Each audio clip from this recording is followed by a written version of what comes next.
je dirais quelques mots sur votre Trudeau. Eh bien voilà, bon, un travesti au fond, ça vous savez que c'est un travesti au fond. Bon, ça c'est encore une fois, c'est sa vie personnelle, sauf que ça a été aussi utilisé pour des fins beaucoup dans la haute politique financière et mondialiste et guerrière. C'est un immature, une structure adolescente tout à fait. Quelqu'un qui fait de la projection tout le temps. Quand il parle des autres, il fait la projection au miroir. Ça s'appelle l'accusation au miroir. La projection, c'est un mécanisme de défense psychologique très malsain qui est qu'on trouve souvent chez les paranoïaques. Et il consiste à prêter à l'autre des caractéristiques qu'on n'ose pas s'avouer à soi-même.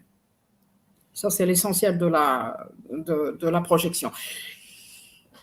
Alors, quand on entend Trudeau parler, on voit qu'en fait, il parle de soi-même et certains psychiatres déjà canadiens l'ont bien décrit. On peut dire, je ne sais pas si vous avez vu, c'est un homme qui colle des cils. Si c'est sympathique. Au moment donné, on a vu dans une conférence, un cil était tombé, il essayait de le recoller sur, c'est le côté travesti. Il a ce côté-là.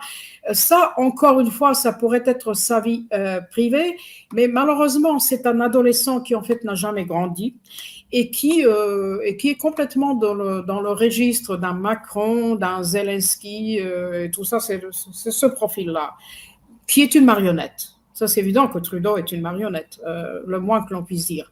Mais je reviendrai un peu plus tard encore sur ce profil. Voilà Macron maintenant chez nous. Besoin absolu de séduire, de montrer combien il est extraordinaire. Il oscille entre le style copain d'un côté, style copain, adolescent, et de l'autre côté, une arrogance très, très dure, surtout envers les pauvres. Donc, on a le mode copain et le mode arrogant qui se succèdent brusquement, comme chez les schizophrènes, en fait. Il a un côté schizophrénique. Je ne dis pas qu'il est schizophrène, mais il a sûrement un petit trait schizophrénique. Ça, c'est une nuance. Base oedipale, ça, c'est évident. C'est pas la peine d'en parler, ça, c'est évident. Le côté complexe de la mère. C'est aussi un hystérique. Il est assez avare, il est abus du pouvoir, il ne croit en rien, ça c'est évident, il n'a aucune conviction. En fait, lui aussi, comme Trudeau, il n'a jamais grandi, au fond, c'est l'adolescent qui est resté. On peut dire un psychopathe, en fait, il est sur ce chemin de la psychopathie, ça c'est évident, qui travaille uniquement pour lui-même et pour son propre égoïsme.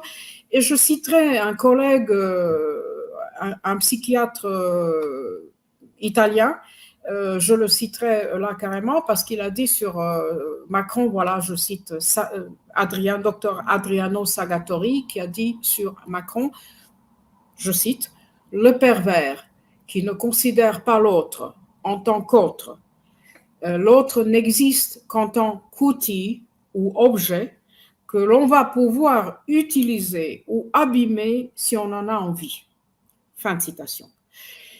Ça, c'est le diagnostic donné par le docteur Sagatori quand il a parlé de Macron. Mais là, vous voyez, là, c'est tout à fait la définition, c'est l'essentiel de la définition des psychopathes. Ils se servent toujours des autres. C'est-à-dire que les autres ne sont que des moyens, ils ne sont jamais des fins. Les autres sont uniquement pour être utilisés et jetés, ils sont jetables. On les utilise, on saute à travers les autres, on les utilise, on les jette et on fonce. Utilitarisme. Utilitarisme, voilà, mais pas l'utilitarisme comment dirais-je, d'un Machiavel. Parce que ceux qui ne connaissent pas, ils disent c'est le machiavélisme. Non, le machiavélisme, c'est la raison de l'État. Vous voyez, oui. Machiavel, c'était un homme intelligent qui est utilitaire au niveau de l'État. Et les petits psychopathes utilitaristes, ils sont utilitaires au niveau de leurs propres besoins, égoïstes. Ça n'a rien à voir avec l'État. Ils travaillent pour eux-mêmes, pas pour l'État. C'est ça la différence.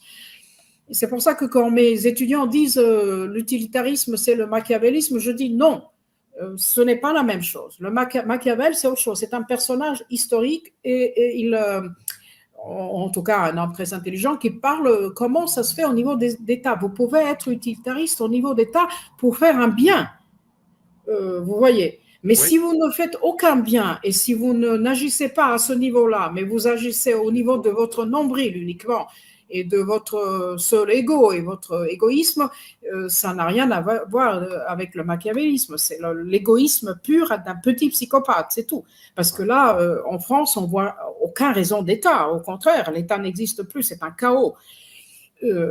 Pareil pareil en Ukraine. Regardez par exemple Zelensky. Ce pauvre idiot, on le croit un homme d'État. C'est quelqu'un qui fait tout pour lui-même et pour sa femme. C'est tout. Elle se fait photographier pour les journaux de mode à Paris, alors que les peuples meurent là-bas tous les jours. Ils s'en foutent du peuple ukrainien. Ce n'est pas un homme d'État, c'est un petit psychopathe qui va fuir demain, qui va se sauver et qui fait ça pour son argent et pour suivre l'agenda qui lui a été donné. C'est tout. C'est une grande différence.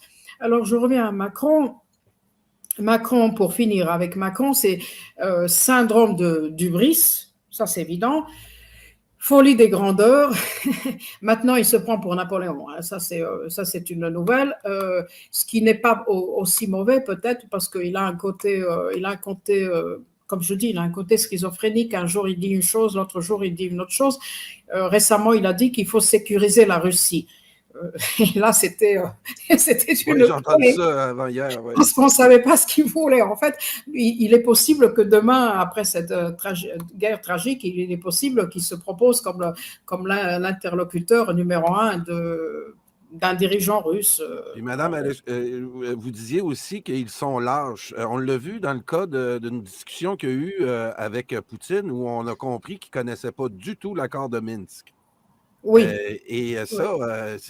Quand on est dans un dossier comme la guerre en Ukraine, puis on est chef d'État, ce serait une chose qu'on serait supposé de savoir. Oui, et oui. Lui, il est là-dedans, mais il ne connaît rien du passé Rien. de Absolument. Ah ben oui, exactement. Pour tout commentaire, nous vous invitons à nous écrire studio@radioinfocité.com.